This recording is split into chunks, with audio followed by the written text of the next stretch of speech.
Hello, welcome to Pragem Technologies. I'm Venkat. This is part 55, Late Binding Using Reflection. If you haven't watched part 53, Reflection Basics, I would strongly encourage you to do so before continuing with this session. Now, in this session, we'll understand what early binding and late binding mean and the difference between the two approaches. So let's start with an example as usual. Okay, so if you look at this code here, I've got a customer class, and within this customer class, we have a get full name method, and the return type of that method is obviously string, and it takes in two parameters, first name and last name. So what this method does is concatenates them together and return the full name of that customer. So now let's say if I want to use this customer class, the way we do it is, okay, customer C1 is equal to new customer. So we are creating the instance of that customer class, and then if I have to invoke the method get full name, we say c1.get full name, passing in the first and last name. Let's say the first name is Prajim and the last name is Tech. Okay, and we know that this method returns a string, so we use a string variable to hold the returned value. So let's say string full name is equal to that, and what we do in order to print it, we use the console.writeLine method. Full name is equal to, and then we pass in the full name. So if you look at this, it's pretty simple, and we have been doing this kind of coding all this while. So if we run this now, as you might expect, it will print the full name. Okay, so what is this? This is nothing but early binding. Okay, at compile time, we have the information about this customer class. We know about that class, so we are creating that instance, instance of that class. Now, let us say when I am invoking this method, by mistake, instead of get full name, if I just put an S there, a typo, and if I look at this one, I already got a red squiggly indicating that, customer does not contain a definition for get full names. Okay, so if you make any spelling mistakes, those will be flagged at compile time itself. Not only that, instead of, that this get full name method, if you look at that, when I highlight mouse over this method, the IntelliSense clearly shows me this method is going to return a string data type, and it's going to expect two string parameters. Now, instead of a string parameter here, if I pass in something like an integer, 10 for example, even that will be flagged immediately at compile time as an error. Okay, so the possibility in early binding, all the errors, any spelling mistakes or type mismatches in terms of passing in parameters or the return values, all of these are detected at compile time itself. So the probability of, runtime exceptions because of type mismatches and spelling mistakes is very less in early binding. In fact, it's not possible. If you misspell that, your program will not even compile, so forget about running it. Okay, so most of the errors can be detected at compile time itself in early binding. Okay, but when we look at late binding, that's when you'll understand the problems of late binding, and we will see what late binding is in just a while. But for the time being, what you need to understand that is that, when you have the knowledge of the class for which you are creating an instance at compile time, then you usually use early binding. And 99.99% of the scenario, in reality, we use early binding, and it's very rare that we use late binding. First of all, let's look at an example of using late binding, and then we will discuss the difference between early binding and late binding. Okay, so this is pretty simple. This is early binding. Let's comment and keep this code. Okay, now how we do late binding? First of all, we will do late binding only when we don't have the knowledge of the class for which we are creating an instance at compile time. Let's say that this customer class itself is not there at compile time. So if I comment that, obviously it's as good as saying we don't have the customer class at compile time. So let's keep it commented for the time being. Okay, but what I want to do basically is I want to invoke this class in spite of not being available at compile time. At runtime, when I run this program, I should be able to create an instance of this class, and I want to be in a position to invoke this method. But now, if you try to create an instance of a class about which you don't have information at the compile time. Look at this. I have a red squiggly indicating that the type or namespace name customer could not be found. Are you missing a using directive or an assembly reference? And that makes sense because there's no customer class here. So what are you trying to do? So in situations like this where you don't have information of the type which you want to instantiate, is not available at compile time, then you go for late binding. If it's available, we go for early binding. So let's see the code for late binding. Now, first of all, you will have to load the assembly which contains your class. Now, obviously, this program, this project, when I compile that, it will be compiled into this assembly, Introduction to C Sharp. Okay, so ultimately we'll have our class within the same project. So we need to load this assembly, and to load the assembly we can use the assembly class. And by the way, if you want to do any reflection, all the reflection related classes are present in system.reflection namespace. So let's go ahead and import that. And then within this we have an assembly class. So assembly, let's call this executing assembly because our class is also going to be present in the same assembly, and this is the executing assembly in the sense when we run this program, the code within this assembly gets executed. So executing assembly is equal to, now what I want to do is I want to load the assembly, and to do that we have this method assembly dot get executing assembly. There's a method called get executing assembly, and then what this method basically does is it looks at the program. Okay, the program is currently executing, and this is the assembly. When this main method gets executed, where is this main method present? It's present within this project. So obviously within this assembly this main method is present, and our customer class is also going to reside in the same project.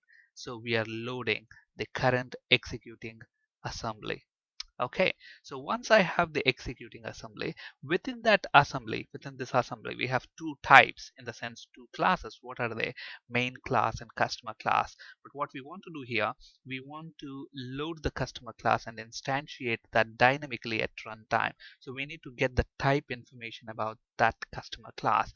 And to do that, the way we do it is we use the executing assembly dot get type. So there is a method. Now if you say get types, it will return you the type array, but we want the type, just one type, which is nothing but the customer class. So get type, and then if you look at that, it is expecting the name of the type. So let's pass in the name of the type. Now if customer class is going to reside in this assembly, then the fully qualified name of this class is prajim.customer. So we need to pass in the fully qualified name. So prajim.customer. If you don't pass in the fully qualified name, then you risk a null reference exception. We'll look at that just in a bit. Okay, so if you look at this get type, what is this method returning back? This method is returning a type back, and we have seen this in part 53. So type, and let's say, what is this type? Customer type. We know that we will get a customer type back. Now look at this. I don't have this customer class, but still if I compile this, it will happily build without any problem. Because look at this, we don't need to have that customer at compile time. At runtime, it checks this assembly. Okay, if this type is there, then it loads that into this. Otherwise, it will be null. Okay, so all right. So the second step is to get the type. Now, not only that, once we get the type, we need to get the method, okay, which we want to execute. But before that, we need to create an instance of this particular class. Look at this. When I say get type, I get the type of this class, which is nothing but the customer class. So once I have the type, I need to instantiate that. And to do that, the way we do it is we use, activator. There's a class called activator class within the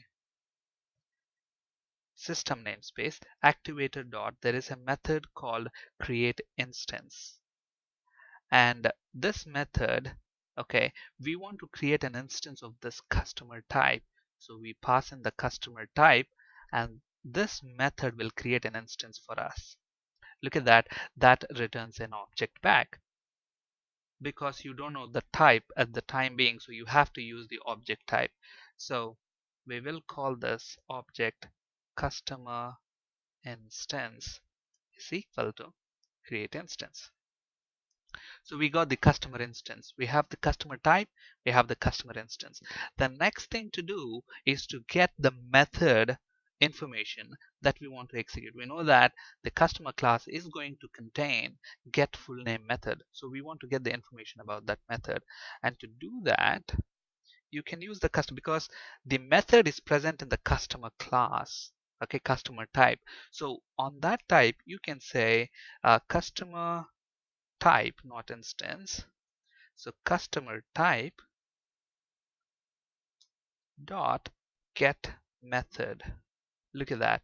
What is this going to return? This is going to return a method info object. And remember, we have spoken about this in part 53. So if you haven't watched that video, I would strongly encourage you to do so before continuing with the session. All right. So this get method, okay, method is actually expecting the name of the method that you want the information about, which in our case is get full name. So we need to pass that in here. So get full name, that's the name of the method. You just need to pass in the name of the method. So get full name. So what is this going to return? This is going to return an object of type method info. So we need a reference variable to hold that.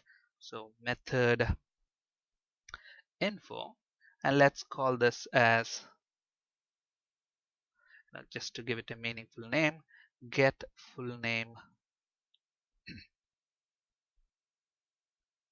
method. Alright, so we have this method now.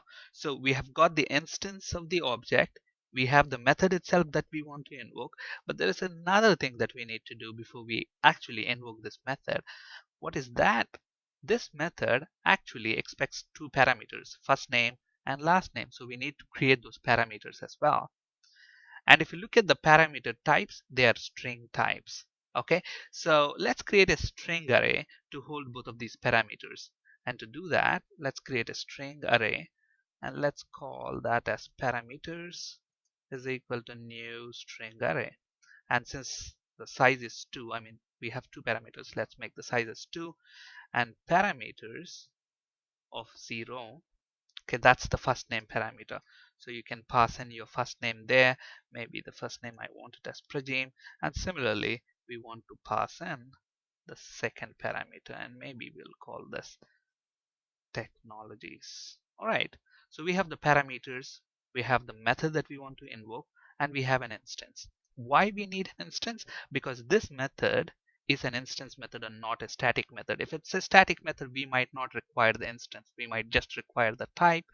Okay, but since this is an instance method, we require the instance as well. That's why we created the instance of this customer type using create instance method. All right, so now last step is to invoke the method, and this is what is interesting. Now usually in early binding, to invoke the method, what we will do, we will say object dot the instance method. But here you cannot say customer instance dot get full name. Why? Because this is of type object. This is not your customer class. Your customer class don't even exist at this time now, because at compile time we don't have any information about it whatsoever. All right, so there should be a way to do that, and the way to do that is the method that we want to invoke is this get full name method. So this is the method, and then on this method there is a method which we can call the invoke. So I want to invoke this method. Now if you want to invoke that method, since this is an instance method, it requires an object using which it can actually invoke this method. So where is that object? You have to pass the 10, and remember we have created an instance of our class, so we pass that object in. And the next thing, look at this guys, I mean it's pretty simple to understand. To execute get full name method, it requires two things: one, the instance of the class, and two, the parameters that it needs. Okay, so those two things we have to pass in to invoke this method. So we want to invoke this method, but it requires two pieces of information. One is the customer instance, I mean the object itself, and the other one is the list of parameters that it requires, which are nothing but these. So pass in the parameters, and And see, your IntelliSense tells you that. Okay, look at that. The first one is the object that we have to pass in, and the next one is the parameters array, object array. Now it's interesting to notice here, it is expecting an object array and not a string array, and that makes sense because you never know what are the different types for other methods going to be. Okay, and from inheritance session we know that every type directly or indirectly inherits from the system.object type. So now this will be casted to the parent type. All right, so that's why since string directly or indirectly inherits from the system.object type, you can pass in a string array instead of an object array. Okay, all right, and if you look at the invoke method's return type, look at this again, it's object. But in our case, what is the return type of get full name? It's a string. Okay, but again, string directly or indirectly inherits from system.object, so it's okay. So what you can do, so when this method gets called, what are you expecting back? You are expecting a full name back. So create a variable, maybe string full name. So this variable is going to receive whatever this method is going to return back. But if you look at this method returns an object, and you're trying to convert that to a string type, which is not possible, okay, implicitly. So you need to do an explicit cast. So string. Okay, so we have our full name now. All that is left out is to print that full name. Console.writeLine full name is equal to full name. Look at this, the amount of code is like 4 to 5 lines of code, but it's pretty simple. I mean, if you logically understand that, go from the reverse. If I have to invoke a method dynamically, whether you want to invoke a method using early binding or late binding, all you need is, okay, the instance to invoke it and the parameters. Okay, I don't care how you get them, but I need both of them to execute that method. So if I have to get the instance of the customer class, what we need to do, we need to first load the assembly which has got that class. From that assembly we need to get the type of the customer class, and then we need to create an instance of that customer class. So basically these 3 steps is to create an instance of a customer class, and then this step is to get the method which we want to execute, and this step is to prepare the parameters that this method expects, and finally invoke the method passing in the customer instance and the parameters list, and then typecast the return type to what you are expecting. In our case it's string type, and then finally print it out. That's it. Okay, it's a little bit of code, but definitely late binding code is a little complex than early binding. So obviously now if we run this, okay, there is an unhandled exception which is bad. So let's see where we are getting this unhandled exception. It's saying value cannot be null, and it says the error is at line number 13. Let's see and fix the issue. So line 13, so control G 1 3. Let's see where is that. So for some reason here we are getting an error, and obviously it makes sense because we don't have this class yet. So what you do is uncomment this, because at runtime this needs to be available, right? Look at this. So you are expecting some assembly and class to be present at runtime. If they don't, obviously you'll get a null reference exception. So now when we run this, you should say Progym Technology is the full name. Okay, but on the other hand, look at this, guys. If you misspell the name of the method, okay, and if you build this, it will build without any problems. So build succeeded. But when you run it at runtime, you will get a null reference exception. Why? Because get full names, when it tries to get that method, it will be null, and you're trying to call an invoke method on a null object. So obviously you will get a null reference exception. So that's why these names, you shouldn't be misspelling or passing in the wrong types. Not only names, even if you pass in a wrong type, instead of a string parameter, if I pass in an integer parameter, the code will compile, but in runtime, when you try to pass those in, we will have problems, runtime errors. Okay, so that's about late binding. But keep in mind, guys, late binding, it has got first of all, it's complicated, number one, and number two, it has got performance issues as well because it has to load an external assembly, resolve the type, create an instance of that at runtime. A lot of things has to happen, and obviously late binding is much slower than early binding. So 99% of the time prefer early binding over late binding because it has got much performance. And not only that, in early binding we can flag out any compile time errors like spelling mismatches or type mismatches, but in late binding we'll not come to know about them until you actually run your application.